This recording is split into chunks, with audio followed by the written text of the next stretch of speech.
अस्सलाम वालेकुम दोस्तों, उम्मीद करता हूँ आप लोग खैरियत से होंगे। दोस्तों मैं इस वक्त हूँ कराची की सर्कुलर रेलवे में, जो कि है KCR 1 अब, जिसमें मैंने सफ़र किया था एयरपोर्ट रेलवे स्टेशन से लेकर ढाबेजी रेलवे स्टेशन तक का। और आज इस ट्रेन की लीड पर लगा हुआ है GMU 34712। तो इस जर्नी का ऑलरेडी मैं व्लॉग बना चुका हूँ, जिसका लिंक आपको नीचे डिस्क्रिप्शन बॉक्स में मिल जाएगा, आप वहाँ से देख सकते हैं। तो दोस्तों आज की वीडियो का सीन कुछ ये है कि मैंने जितनी बार भी कराची सर्कुलर रेलवे की वीडियो अपलोड की है, तो उन तमाम वीडियोस पर काफ़ी सारे कमेंट्स मेरे पास ऐसे आते हैं जिनमें लोग ये पूछते हैं कि अगर हम ढाबेजी चले जाएंगे तो वापस कैसे आएंगे, क्या हमें कोई वापसी की ट्रेन मिल जाएगी या कोई बस वगैरह हमें मिल जाएगी वापसी के लिए। तो इस तरह के मेरी तकरीबन हर वीडियोस पर ही कमेंट आते हैं जो कि कराची सर्कुलर रेलवे से रिलेटेड होती है। तो दोस्तों इन कमेंट्स के मैंने काफ़ी हद तक तो रिप्लाई कर दिए थे, लेकिन हो सकता है कि कुछ लोगों के कमेंट्स का रिप्लाई ना कर पाया हूँ, क्योंकि मैं खुद एक स्टूडेंट हूँ, तो ये चीज़ें वगैरह मेरे लिए काफ़ी मुश्किल हो जाती हैं इन्हें मैनेज करना।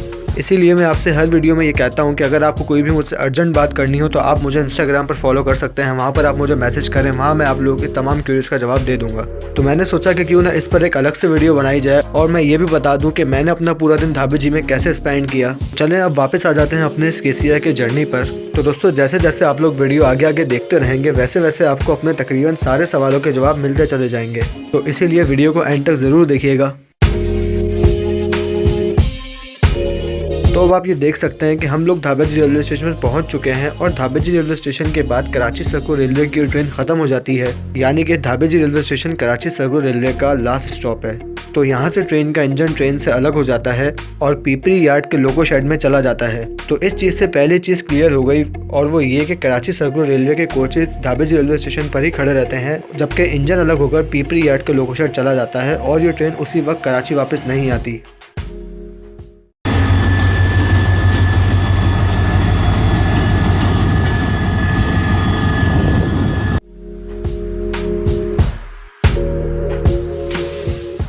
तो इसके अलावा अगर हम बात करें तो ढाबेजी रेलवे स्टेशन पर किसी भी ट्रेन का स्टॉप नहीं है सिवाय कराची सर्कुलर रेलवे की ट्रेन के।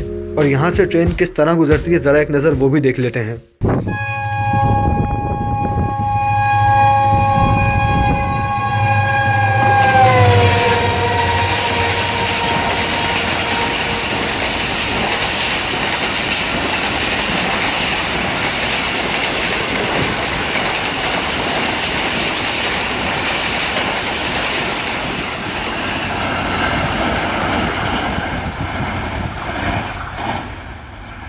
तो दोस्तों देखा आपने कि ढाबेजी रेलवे स्टेशन से ट्रेन कैसे गुजरती है। अगर आप ट्रेन में वापस कराची जाना भी चाहें तो नहीं जा सकते। तो अब सवाल ये है कि आप पूरा दिन यहाँ पर कैसे गुजारेंगे, क्योंकि वापसी की ट्रेन तो 4:10 पर निकलती है ढाबेजी रेलवे स्टेशन से। तो अगर आप फैमिली वगैरह के साथ यहाँ घूमने आते हैं, क्योंकि आजकल काफ़ी ये ट्रेंड चला हुआ है कि सभी लोग KCR के दीवाने हो चुके हैं। इवन मेरे अपने रिलेटिव्स में भी ये बात पूछी जाती है मुझसे कि अगर हम ढाबेजी जाएँ तो वापस कैसे आएँ, और अगर शाम में ही आएँ तो पूरा दिन क्या करें। तो दोस्तों अब मैं आपको ये बताता हूँ कि मैंने अपना पूरा दिन ढाबेजी में कैसे गुजारा, और आप लोग यहाँ पर अपना पूरा दिन यानी कि 6 से 7 घंटे किस तरह गुजार सकते हैं।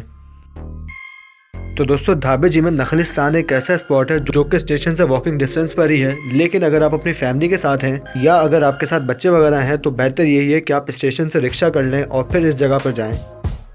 और अगर आप अपने दोस्तों के साथ हैं तो आप रेलवे ट्रैक पर कराची की तरफ आना शुरू कर दें। तो तकरीबन 10 मिनट चलने के बाद आपको आगे एक रेल ब्रिज नज़र आएगा, जहां से आप नीचे उतर जाएं और जिस डायरेक्शन में ये ट्रक जा रहा है इस डायरेक्शन में चले जाएं।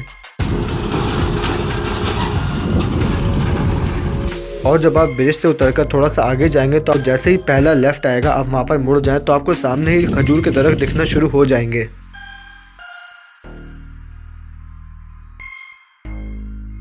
तो बस यही नखलिस्तान है, जो कि बेसिकली एक मज़ार है। तो नखलिस्तान दिखता कैसा है थोड़ा वो देख लेते हैं।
तो दोस्तों ये था नखलिस्तान, और नखलिस्तान में थोड़ा टाइम स्पेंड करने के बाद मैं दोबारा जा रहा हूँ अब स्टेशन की तरफ, क्योंकि मैं यहाँ पर रेल फैनिंग के लिए आया था और धाबेजी रेलवे स्टेशन पर ट्रेन की स्पीड काफ़ी अच्छी होती है। तो जैसे ही मैं स्टेशन पर पहुंचा मुझे एक यहाँ पर स्पेशल कैप्चर मिला। तो अब मेरे सामने से आ रहा है एक HGME 38225, इसके पीछे लगा हुआ है लाहौर सेट का एक डेड AGE 306018।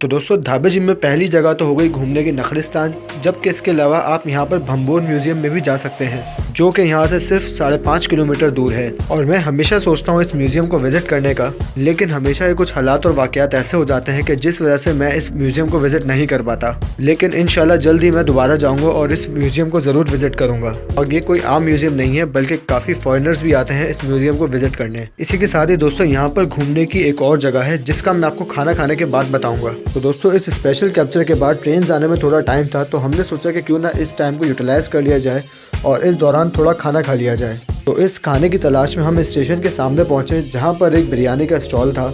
इस बिरयानी के स्टॉल के अलावा यहां पर कुछ ढाबे वगैरह भी हैं, जहां पर आप दोपहर का खाना खा सकते हैं।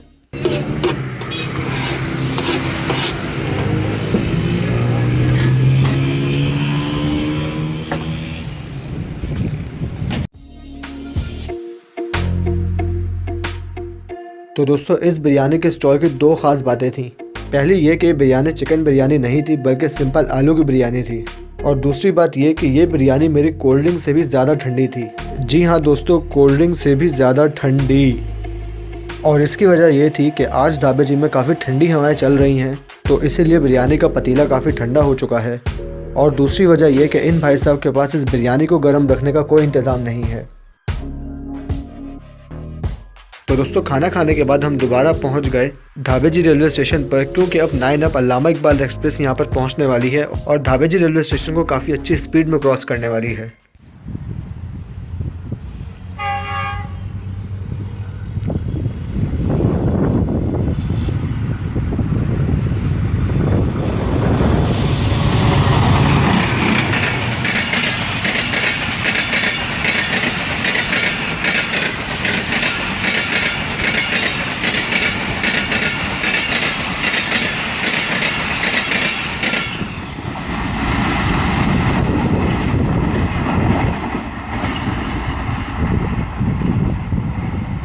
तो दोस्तों धाबेजी में अगर आप अपनी फैमिली वगैरह के साथ आते हैं तो आपको पहली जगह मिल गई घूमने के लिए नखलिस्तान, दूसरी हो गई भंबोर, और तीसरी का मैंने जिक्र नहीं किया था, तो चलें अब वो भी बता देता हूँ।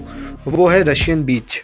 तो दोस्तों ये तीनों वो जगहें हैं जिनका मुझे मालूम है। तो अगर आप लोग इसके अलावा भी कोई अच्छी जगह जानते हैं धाबेजी में घूमने के लिए, तो इस वीडियो के कमेंट सेक्शन में कमेंट ज़रूर करिएगा, ताकि अगर कोई घूमना चाहे तो वो उस जगह को भी विज़िट कर ले। लेकिन ये तीनों वो जगहें थी जिनका मुझे मालूम था, इसलिए मैंने सोचा कि क्यों ना आप लोगों के साथ ये तीनों जगहें शेयर कर दी जाएं। तो अगर रशियन बीच की बात की जाए तो रशियन बीच धाबेजी से तकरीबन 26 किलोमीटर दूर है, और यहाँ जाने के लिए आपको रिक्शा, टैक्सी, हायरूफ सब कुछ स्टेशन के बाहर से ही मिल जाएगा, क्योंकि धाबेजी रेलवे स्टेशन नेशनल हाईवे के बिल्कुल बराबर में है, तो इसीलिए आपको यहाँ से कन्वेंस का मसला नहीं होता। तो दोस्तों मैं तकरीबन 4 महीने पहले जब धाबेजी गया था, तो जब मैंने रशियन बीच का विजिट किया था, तो ये कुछ फुटेजेस और वीडियोस उसी वक्त की हैं। तो यहाँ पर आप देख सकते हैं कि कश्तियाँ भी खड़ी हुई हैं। तो अगर आप फैमिली वगैरह के साथ हैं और चाहते हैं कि एक समंदर का राउंड लगा लें, तो वो भी लगा सकते हैं। और जब मैंने ये राउंड लगाया था तो उस वक्त कश्ती वाले ने मुझसे 400 रुपये लिए थे। तो आज का क्या रेट चल रहा है इसका तो मुझे नहीं मालूम। अगर आप लोग रिसेंटली गए हो तो इसका रेट भी कमेंट में मेंशन कर दें, ताकि आइंदा जाने वालों को कोई मसला ना हो।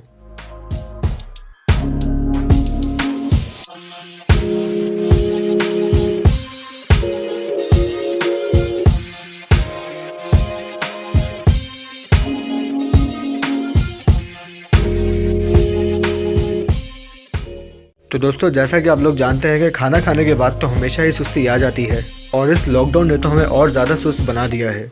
तो खाना खाने के बाद मेरी फ़ौरन कोशिश ये हुई कि मैं फ़ौरन किसी तरह घर चला जाऊं। तो स्टेशन के पास एक दुकान से मुझे मालूम हुआ कि यहाँ से कराची के लिए बसेस भी चलती हैं, जो कि तकरीबन 60 से 70 रुपये लेती हैं कराची तक के, यानी कि डिग रोड जंक्शन तक के। तो मैंने सोचा कि क्यों ना मैं उसी में चला जाता हूँ, लेकिन जब मैंने बस की कंडीशन देखी तो वो सारी बहुत ज़्यादा भरी हुई थी। तो वहीं मैंने अपना इरादा वापस आने का मुलतवी कर दिया और फिर यही सोचा कि अब KCR से ही वापस जाऊँगा। और KCR को चूज़ करने के लिए मेरे पास 2 रीज़न थे। पहला ये कि किराया इंतहाई कम है क्योंकि सिर्फ 30 रुपये किराया है, और दूसरा ये कि इस बस की बनिस्बत मैं एक आरामदेह सफ़र कर सकूँगा कराची सर्कुलर रेलवे की ट्रेन में। तो मैं फिर दोबारा बैठ गया अपनी ट्रेन के इंतज़ार में, और इस दौरान मैंने कुछ ट्रेन्स भी कैप्चर की।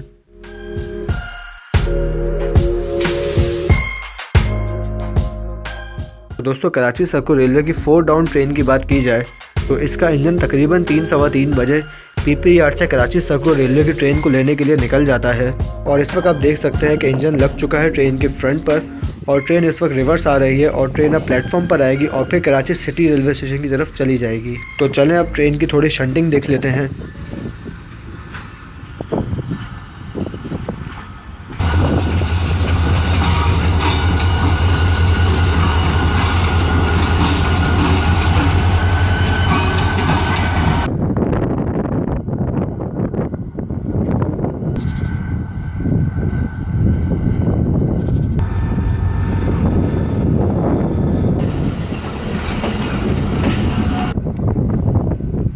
तो दोस्तों, इस वक्त टाइम हो रहा है 4:09 और अब किसी भी वक्त हमारी ट्रेन विसल देने वाली है और यहाँ से निकलने वाली है, क्योंकि 4:10 अब न्यू टाइम है कराची सर्कुलर रेलवे की 4 डाउन ट्रेन का।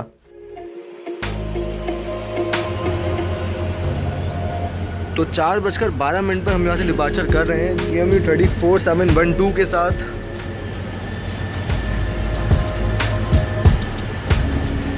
तो दोस्तों, अगर आप लोग कहीं भी जाएं आगे पीछे घूमने तो ये याद रखिएगा कि 4 बजे से पहले स्टेशन पर पहुंच जाएं, क्योंकि ट्रेन का इंतज़ार आपने करना है, ट्रेन किसी का इंतज़ार नहीं करती है।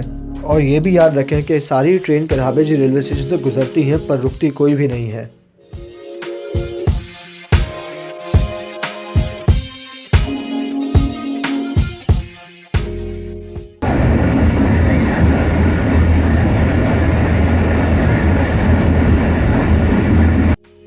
तो दोस्तों, इस वक्त आपको जो मेरी ट्रेन के पीछे एक लाइट दिख रही है, ये है HGMU 30 की, जो कि लीड पर है 18 डाउन मिल्लत एक्सप्रेस के, जो कि आज तकरीबन 7 से 8 घंटे लेट है।